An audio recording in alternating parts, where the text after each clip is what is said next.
Assalamualaikum warahmatullahi wabarakatuh. Halo teman-teman, bagaimana kabarmu hari ini? Semoga selalu dalam keadaan sehat ya.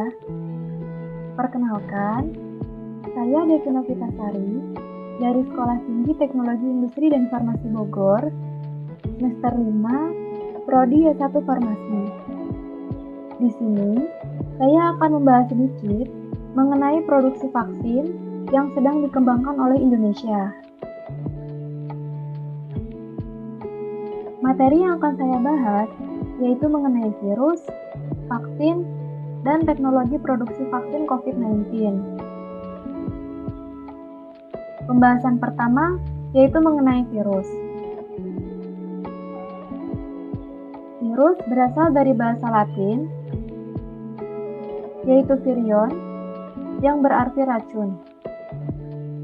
Virus adalah senyawa asam nukleat yang terdiri dari komponen DNA, deoksinukleoasid, atau RNA, ribonukleoasid.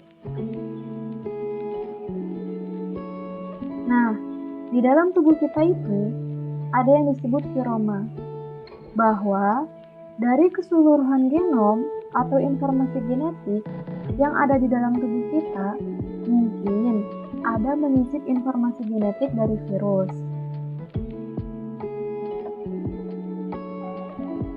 Kemudian, ada ciri-ciri virus secara umum, yaitu berukuran 28-200 nanometer, berbentuk T, batang, bola, jarum, dan lain-lain. Organisme non-selular, bersifat parasit obligat, yaitu hidupnya sangat bergantung pada inangnya. Kemudian hanya memiliki bahan inti berupa DNA atau RNA. Tubuhnya dilindungi oleh kapsid. Kapsid tersusun dari unit protein yang disebut kapsomer. Dapat dikristalkan, dapat berproliferasi atau memperbanyak diri pada sel atau jaringan tertentu, dan dapat melewati filter bakteri. Lalu, apa itu coronavirus dan COVID-19? Coronavirus merupakan keluarga besar virus yang menyebabkan penyakit pada manusia dan hewan. Pada manusia, biasanya menyebabkan penyakit infeksi saluran pernapasan, mulai flu biasa hingga penyakit yang serius, seperti Middle East Respiratory Syndrome atau MERS, dan sindrom pernapasan akut berat atau Severe Acute Respiratory Syndrome atau SARS. Nah, coronavirus jenis baru yang ditemukan pada manusia sejak kejadian luar biasa muncul di Wuhan, Cina pada Desember 2019. Kemudian diberi nama Severe Acute Respiratory Syndrome Coronavirus atau SARS-CoV dan Disease 2019 atau COVID-19.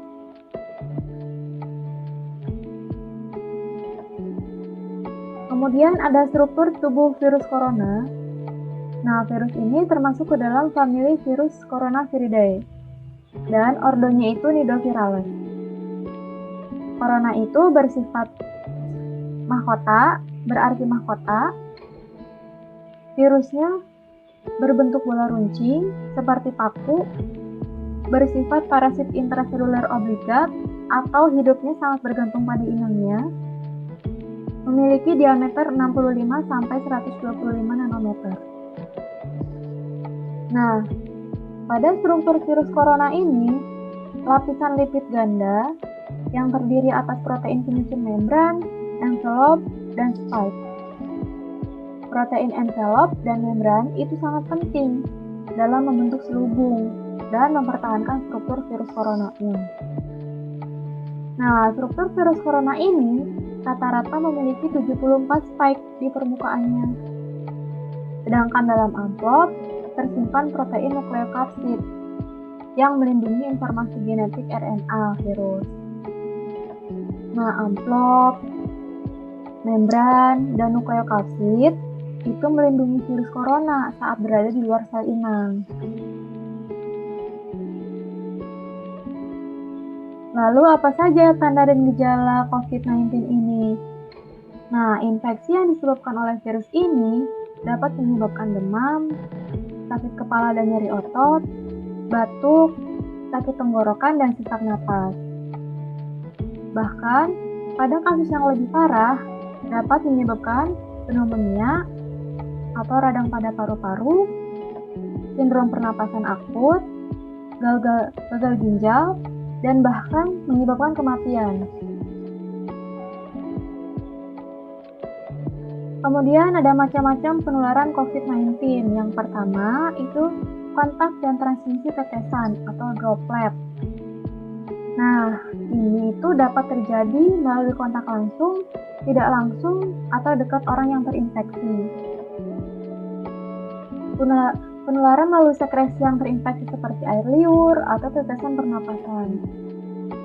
Dikeluarkan ketika orang yang terinfeksi ini batuk, atau bersin, atau berbicara, atau bernyanyi. Nah, penularan tetesan pernapasan ini terjadi ketika berada dalam kontak dekat, atau kurang lebih 1 meter dengan orang yang terinfeksi. Kemudian, yang kedua ini transmisi melalui udara. Nah, penyebaran melalui inti tetesan atau aerosol. Menular ketika melayang di udara dalam jarak dan waktu yang lama. Orang yang menghirup aerosol bisa terinfeksi jika mengandung virus. Kemudian yang ketiga itu transmisi vomite. Tetesan yang dikeluarkan oleh individu yang terinfeksi dapat mencemari permukaan dan benda. Kemudian, tetesan menciptakan vomites atau permukaan yang terkontaminasi. Selanjutnya, ini dapat terjadi secara tidak langsung dengan menyentuh permukaan atau benda yang terkontaminasi, diikuti dengan menyentuh mulut, hidung, atau mata. Kemudian mode transmisi lainnya itu RNA virus corona telah terdeteksi pada urin dan feses dari beberapa pasien. Tetapi, hingga saat ini, belum ada laporan yang diterbitkan tentang transmisi melalui feses atau urin. Yang terakhir itu hewan. Virus corona dekat hubungannya dengan beta coronavirus yang dikenal pada kelelawar. Manusia yang terinfeksi virus corona dapat menginfeksi mamalia lain. Namun, belum jelas apakah mamalia yang terinfeksi memiliki risiko untuk penularan ke manusia.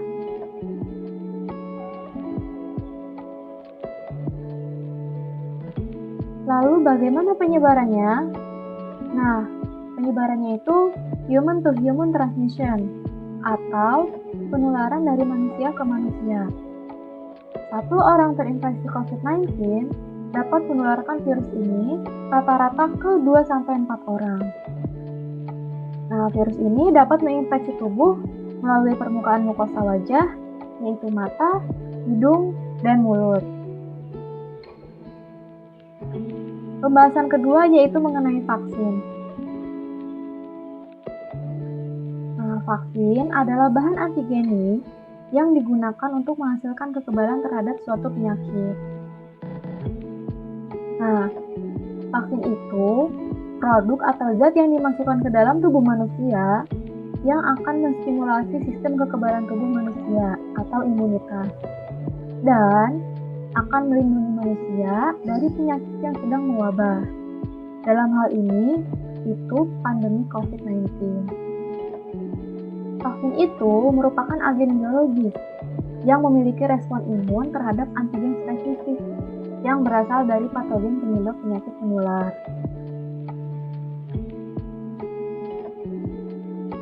Kemudian di sini ada tujuan vaksin. Yang pertama, untuk mengurangi angka penderita suatu penyakit yang sangat membahayakan kesehatan, bahkan bisa menyebabkan kematian pada penderitanya. Yang kedua, membentuk sistem kekebalan tubuh untuk jangka waktu yang panjang.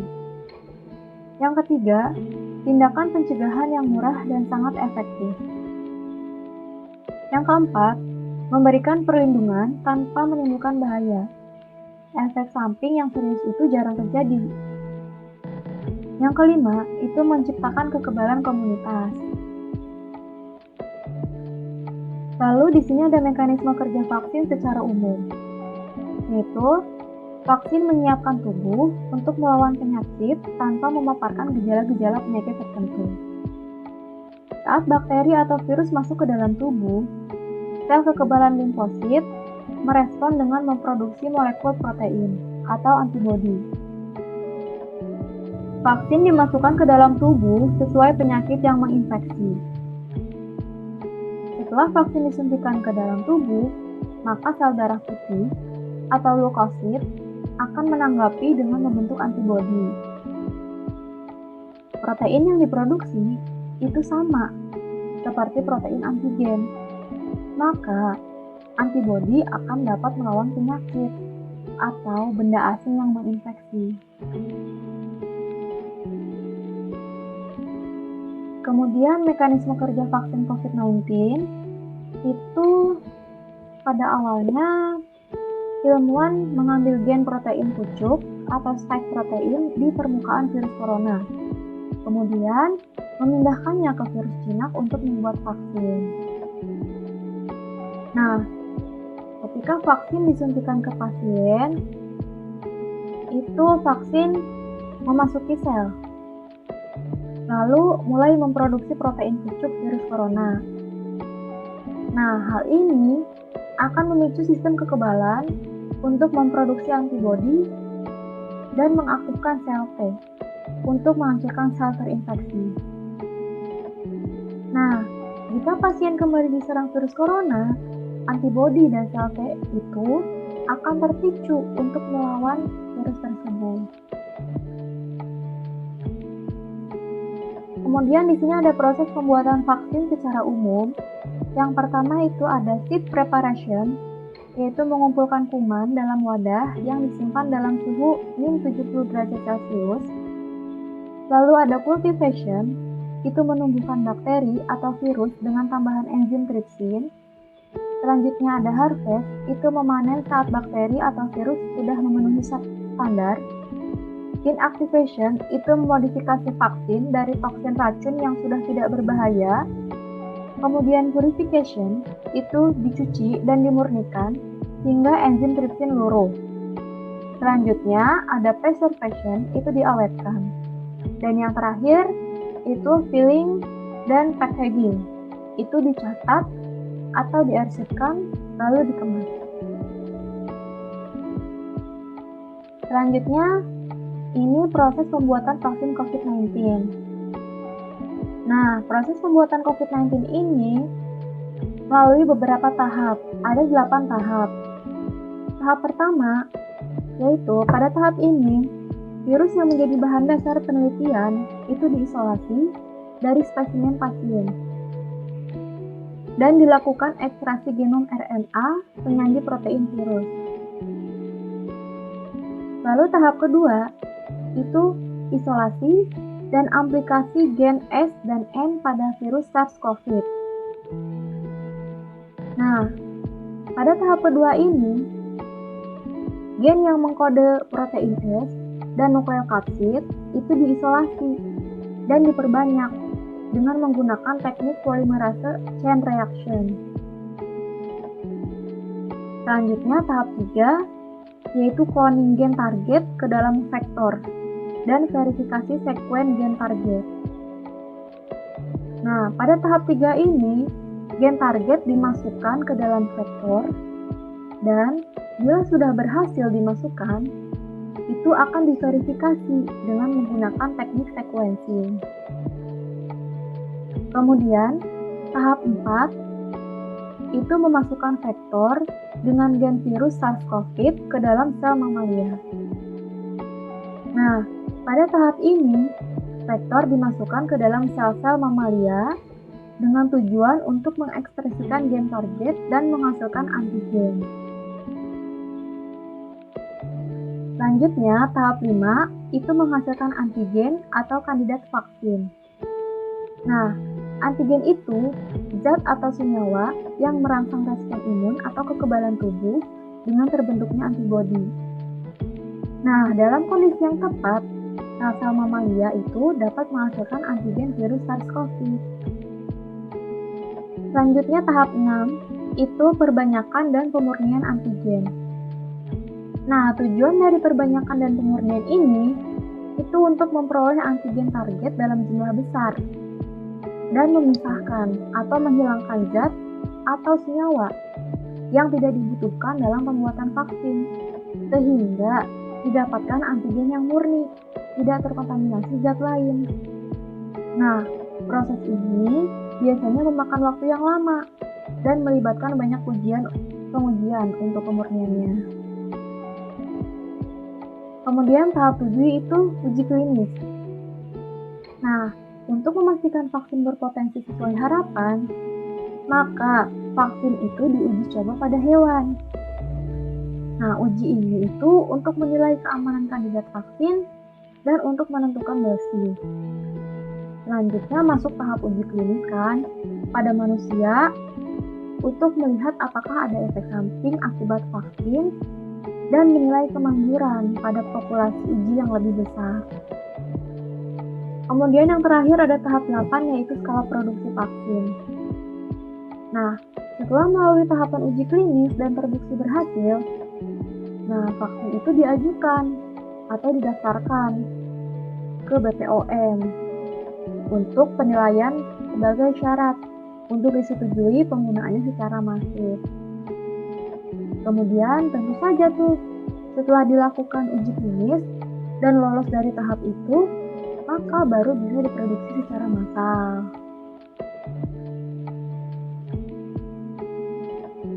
Kemudian pembahasan ketiga yaitu mengenai teknologi produksi vaksin COVID-19. Nah, WHO itu telah menetapkan COVID-19 sebagai darurat kesehatan global.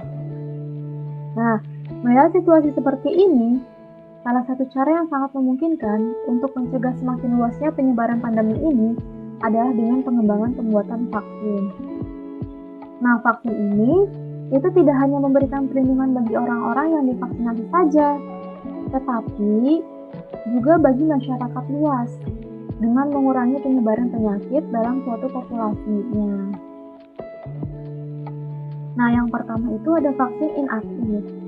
Teknologi ini telah digunakan dalam pengembangan vaksin inaktif untuk SARS-CoV dan hasilnya menunjukkan bahwa semua vaksin itu menginduksi serum antibodi penawar dan pengurangan yang signifikan SARS-CoV. Nah, vaksin inaktif ini mengandung seluruh atau sebagian kecil dari bakteri atau virus yang telah terbunuh. Nah, teknologi inaktif ini dapat bervariasi berdasarkan strain virusnya. Namun, sebagian besar proses pembuatannya menggunakan formaldehid, beta-propionlakton, atau iradiasi ultraviolet. Nah, selain disesuaikan dengan strain virus, prosedur pembuatan vaksin menggunakan teknologi ini itu memerlukan fokus untuk beberapa elemen penunjangnya, seperti suhu, waktu, buffer, konsentrasi reagen yang digunakan untuk menghasilkan produk yang fungsional. Nah, meskipun teknologi ini mengarah pada keberhasilan pengembangan vaksin, teknologi ini juga memiliki kekurangan, yaitu terdapat penelitian yang mengkonfirmasi bahwa terjadinya kerusakan hemoglobin substansial yang diakibatkan oleh formaldehid, beta-propionlakton, atau iradiasi ultraviolet. Nah, oleh karena itu, disarankan untuk melakukan uji in vitro untuk memeriksa apakah serum imun yang diinduksi oleh vaksin inaktif itu akan memediasi ADE atau antibody dependent enhancement dalam beberapa sel. Nah, serangan yang kedua itu ada penggunaan vaksin ini juga membutuhkan dosis berulang atau dosis pendorong. Kemudian yang kedua ada vaksin yang dilemahkan. Rekayasa teknologi ini telah digunakan dalam pengembangan genetika arah balik untuk virus corona termasuk SARS-CoV dan MERS-CoV. Nah, dengan metodologi ini akan terjadi penghapusan protein amplop.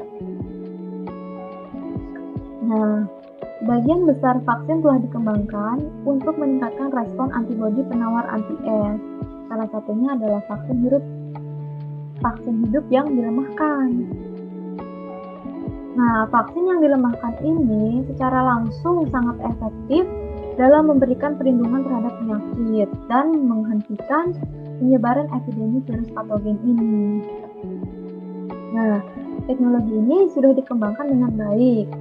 Namun, jika digunakan untuk virus jenis lain, maka harus ada pembaruan.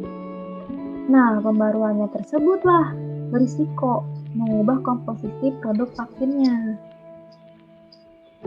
Vaksin yang dilemahkan juga memiliki kekurangan, yaitu terjadinya kembali virulensi dan cedera jaringan yang memicu terjadinya perkembangan infeksi sekunder yang lebih parah.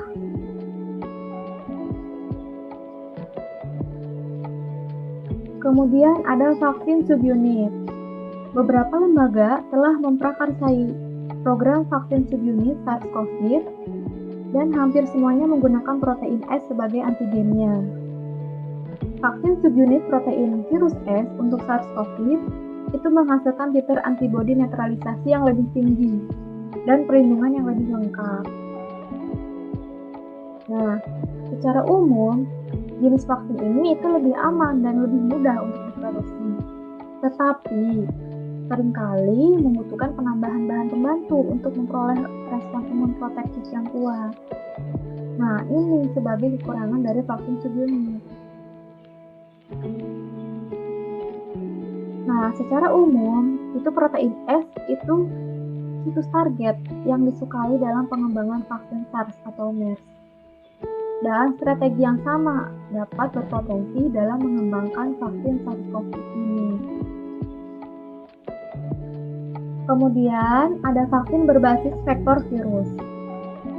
Konsep vaksin vektor virus membantu mencegah penyakit menular dengan menimbulkan respon humoral. Teknologi ini dikembangkan untuk pembuatan vaksin untuk Ebola dan untuk MERS yang sekarang sedang memasuki tahap uji klinis. Nah, vektor virus itu dianggap sebagai teknologi potensial untuk terapi gen dan vaksin. Vaksin berbasis vektor virus itu memberikan ekspresi protein tingkat tinggi dan stabilitas jangka panjang, dan memicu respon imun yang kuat. Vaksin berbasis vektor virus juga memiliki kelebihan dan kekurangan. Kelebihannya yaitu transduksi gen efisiensi tinggi, pengiriman gen yang sangat spesifik ke sel target, dan induksi respon imun yang kuat. Kemudian kekurangannya itu adanya kekebalan terhadap vektor yang sudah ada sebelumnya.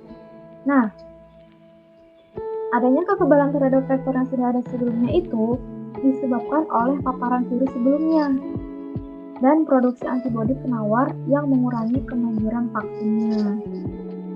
Kemudian, dalam beberapa vektor, ekspresi stabil dari gen itu dicapai melalui mekanisme integrasi virus. Integrasi ke dalam genom inang itu dapat menyebabkan kanker. Kemudian, vaksin berbasis DNA. Nah, teknologi ini itu melibatkan pengenalan asam nukleat ke dalam sel inang yang kemudian mengarahkan sintesis polipeptida yang dikodekan dan menstimulasi respon imun. Nah, teknologi ini berpotensi lebih terjangkau untuk diproduksi dibandingkan vaksin protein rekombinan. Selain itu, jauh lebih mudah untuk diangkut dan digunakan, terutama di negara-negara berkembang.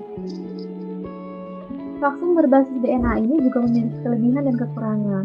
Kelebihannya yaitu dapat dihasilkan dengan cepat, berdasarkan urutan virus, sehingga memungkinkan untuk cepat sampai ke pengujian klinis. Kemudian, respon imun terhadap vaksin itu dapat diarahkan untuk memperoleh respon imun humoral atau seluler, atau keduanya, tanpa memerlukan vektor hidup atau teknik produksi biokimia yang kompleks. Kemudian, kekurangannya itu pengiriman DNA yang tidak efisien ke dalam sel manusia dan stimulasi sistem imun manusia yang tidak memadai. Kemudian, waktu yang diperlukan untuk menyetujui vaksin DNA untuk manusia itu relatif panjang, karena Formulasi berbasis gen itu memerlukan evaluasi keamanan yang lebih besar daripada vaksin konvensional.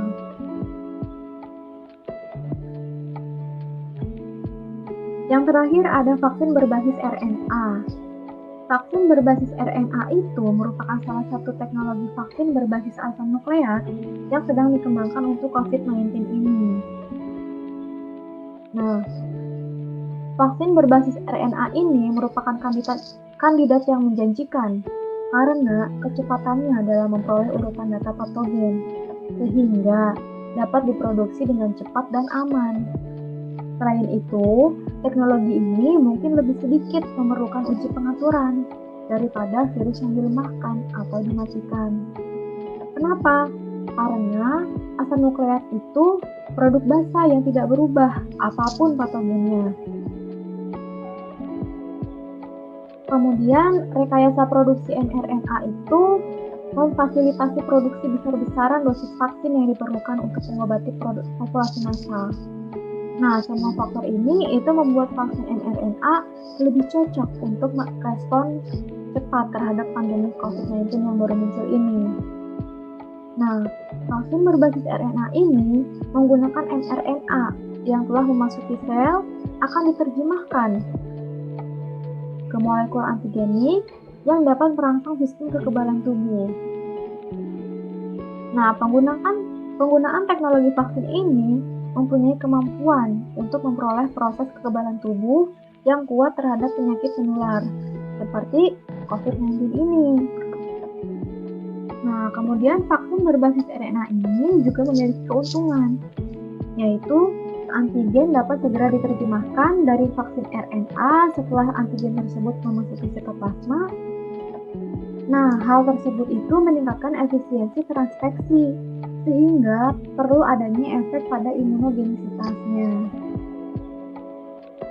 Kemudian, produksi vaksin berbasis RNA ini lebih cepat dan murah daripada vaksin tradisional. Kemudian, teknologi apa yang dipilih Indonesia dalam produksi vaksin COVID-19 ini?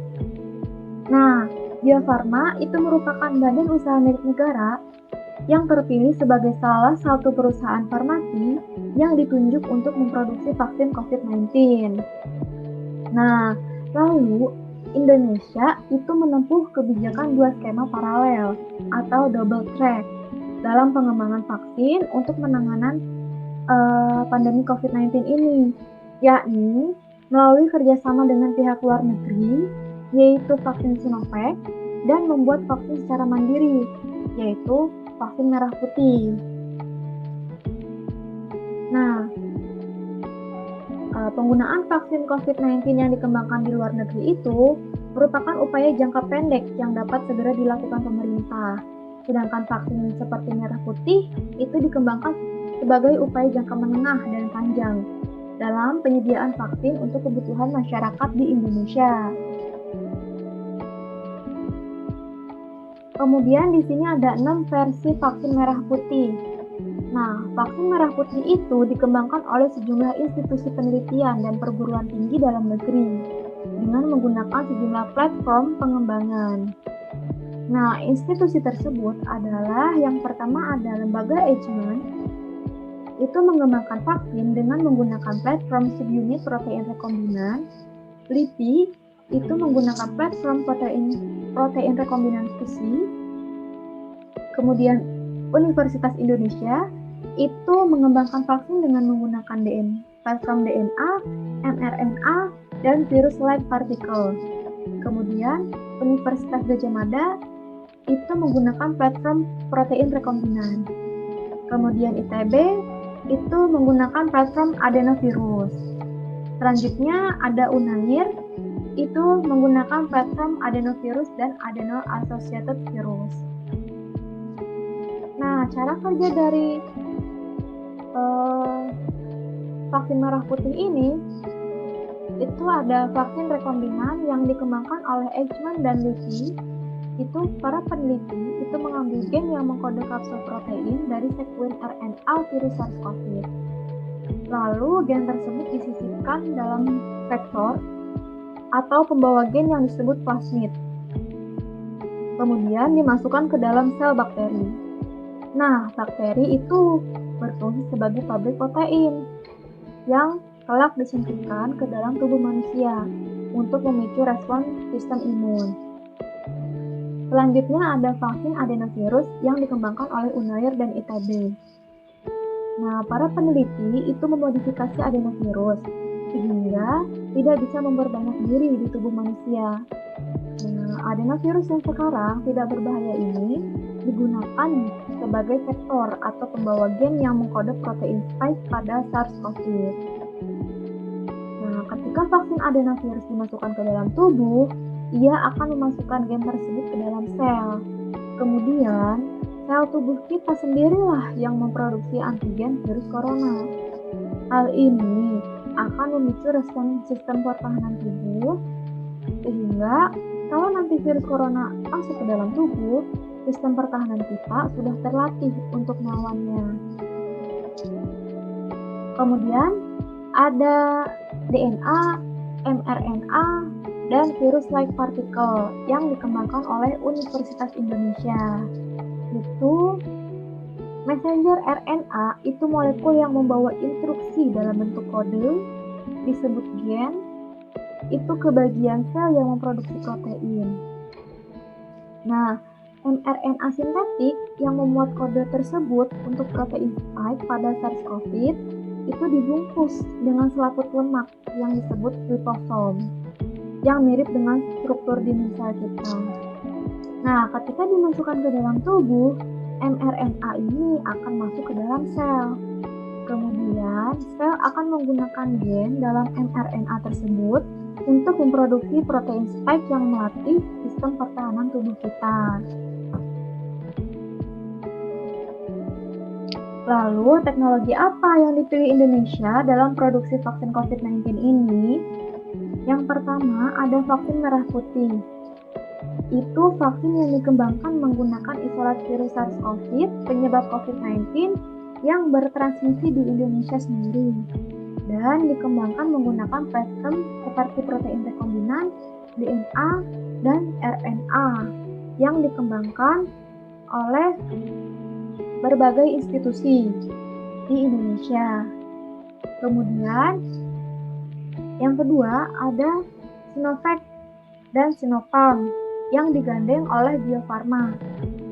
Nah, vaksin ini dikembangkan menggunakan isolat virus dari negara asalnya, yaitu Cina, dan menggunakan platform inactivated virus atau virus inaktif atau virus yang dimatikan dalam pengembangan vaksinnya. Nah, biasanya virus Sinovac ini ditambahkan adjuvan seperti garam aluminium.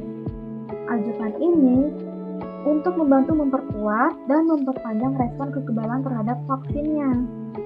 Nah, biasanya itu terjadi reaksi lokal umum seperti sakit pada lengan, itu mungkin lebih sering terjadi.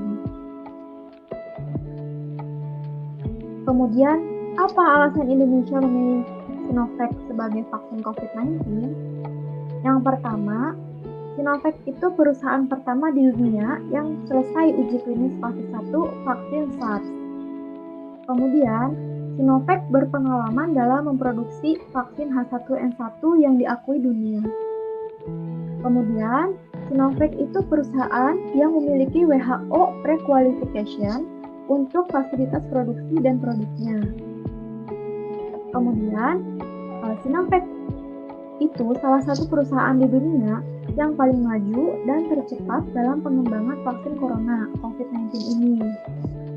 Lalu, platform vaksin Sinovac ini sama dengan kompetensi yang dimiliki Bio Farma saat ini.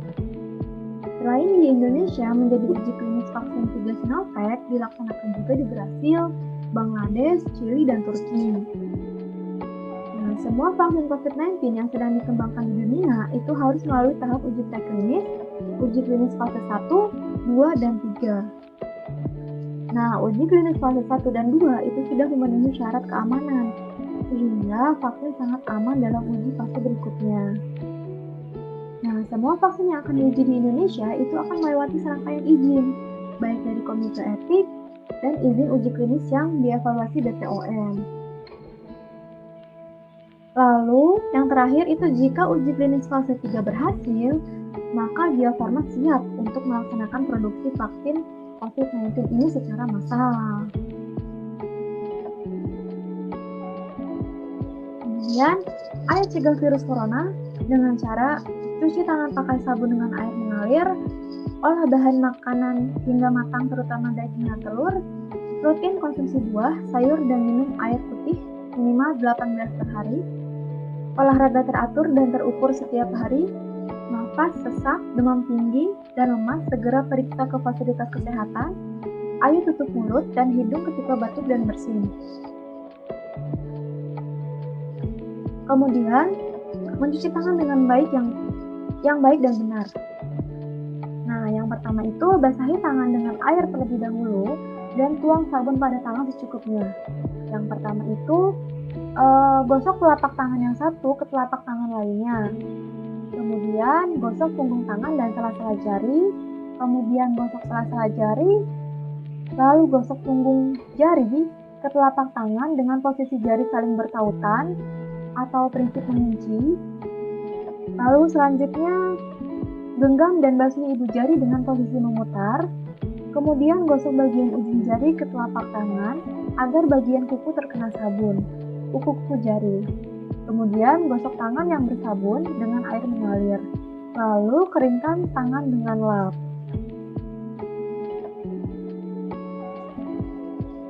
Berbuat baik adalah keindahan yang harus terus dilakukan. Saling berbagi, saling mencintai, dan saling menjaga. Sikap optimis harus selalu dikobarkan dalam setiap langkah kehidupan. Bersama kita bisa melawan COVID-19 dengan tetap menjaga kesehatan dan patuhi protokol new normal. Cukup sekian pemaparan yang saya sampaikan. Kurang lebihnya mohon maaf dan semoga bermanfaat. Wassalamualaikum warahmatullahi wabarakatuh.